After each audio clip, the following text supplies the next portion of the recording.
सद्गुरुदेव भगवान की जय। श्री मौनी बाबा जी भगवान की जय। प्रिय भाइयों, इस पर ध्यान दीजिएगा। अगर आपको अच्छा लगता है तो ज़रूर मुझे सूचित करिएगा।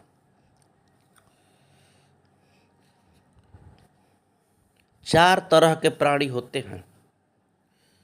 स्वामी रामकृष्ण परमहंस से उनके शिष्य ने एक दिन पूछा, महाराज, सभी प्राणी मोक्ष की इच्छा रखते हैं, किंतु यह मिलता कुछ ही को है, ऐसा क्यों होता है? स्वामी जी ने कहा, शाम के समय घूमने जाएंगे तब मैं तुम्हारे प्रश्न का उत्तर दूंगा। शाम को स्वामी जी शिष्य के साथ नदी के किनारे घूमने निकले। उन्होंने देखा कि कुछ मछुआरे नदी में जाल फेंककर मछलियां पकड़ रहे हैं। दोनों वहीं खड़े हो गए। स्वामी जी ने शिष्य से कहा, जाल में फंसी मछलियों को की गतिविधियों को गौर से देखो। शिष्य ने देखा कि जाल में फंसी कुछ मछलियां निष्क्रिय पड़ी हैं, कुछ मछलियां निकलने के लिए उछल कूद कर रही हैं, किंतु निकल नहीं पा रही हैं। अचानक उनमें से कुछ मछलियां जाल से बाहर कूदने में सफल भी हो गई। स्वामी जी ने कहा, वत्स, इन मछलियों की तरह मनुष्य भी तीन तरह के सोते हैं। एक थे जिसकी आत्मा निष्क्रिय पड़ी, मछलियों की तरह सहज ही में बंधन स्वीकार कर लेती है। दूसरे वे जो मोक्ष प्राप्ति के लिए प्रयास तो करते हैं, किंतु इंद्रिय रूपी मकड़ा जाल से निकल नहीं पाते। तीसरे प्रकार के मनुष्य इन मुक्त हुई मछलियों की तरह मोक्ष प्राप्ति का दृढ़ संकल्प लेकर तब तक प्रयासरत रहते हैं जब तक वे सांसारिक बंधन से मुक्त नहीं हो जाते। चौथी श्रेणी के व्यक्ति बिरले ही होते हैं जो सांसारिक मायाजाल को पास फटकने ही नहीं देते। शिष्य की जिज्ञासा का समाधान हो गया। महाराज, एक चीज का विशेष ध्यान देना चाहिए। मंदिर की जिक्र आती है। अगर कोई भी व्यक्ति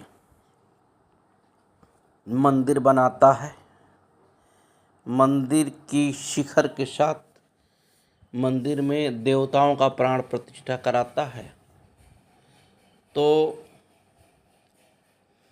उस व्यक्ति के 21 पीढ़ी के लोग तर जाते।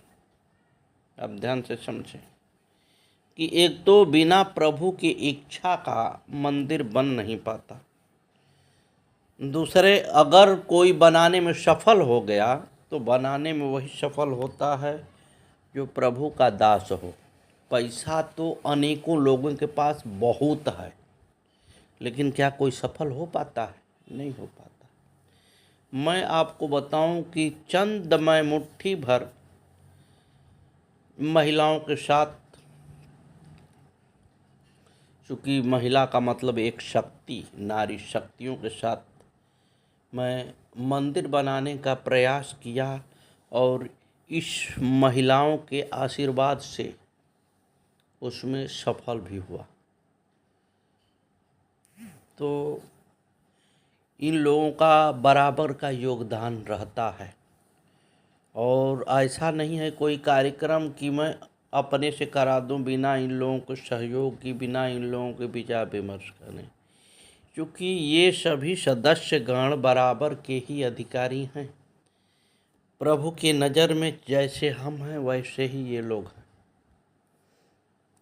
तो ये बड़ा पुण्य की काम होता है, क्योंकि देखिए इसमें किसी भी व्यक्ति को प्रेरित करना पड़ता है कार्य कराने के लिए।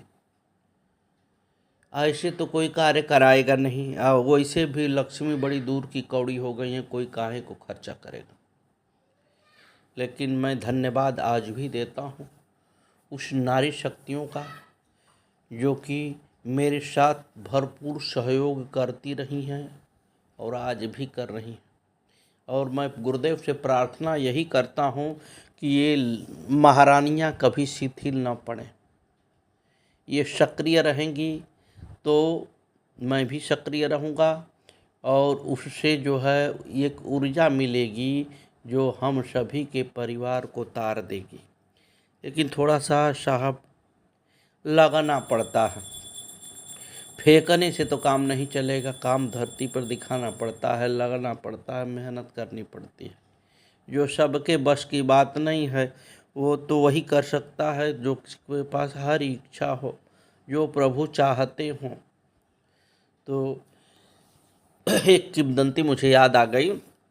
बहुत इस पृथ्वी पर जानते हैं आप सभी, बहुत अच्छे अच्छे संत हुए हैं और पृथ्वी संतों से खाली नहीं है और संत ही भगवंत हैं।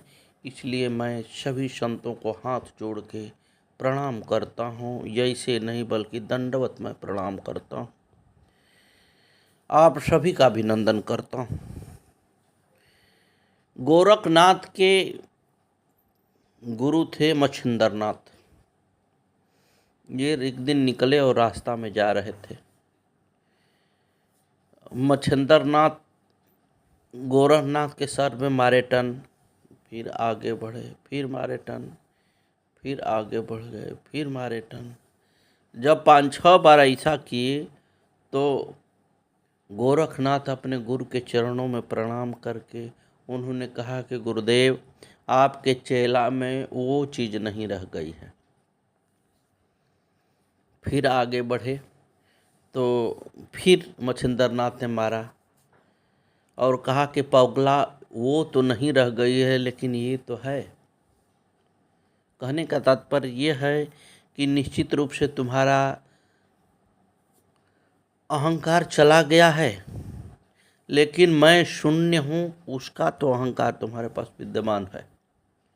तो गुरु अपने शिष्य को बड़ा ठोंक बजाते हैं साहब, और ठोंकने में कितने लोग ठोंका जाते हैं, वो बड़ा कोसों दूर चले जाते हैं। उनको समझ में नहीं आता कि अच्छा क्या है बुरा क्या है, क्योंकि दुनिया धन लोभी है। सभी लोग परेशान हैं, सभी लोग पैसा की तरफ ही दौड़ रहे हैं और निश्चित रूप से आज पैसे की बहुत आवश्यकता है, इसमें कोई दो राय नहीं है।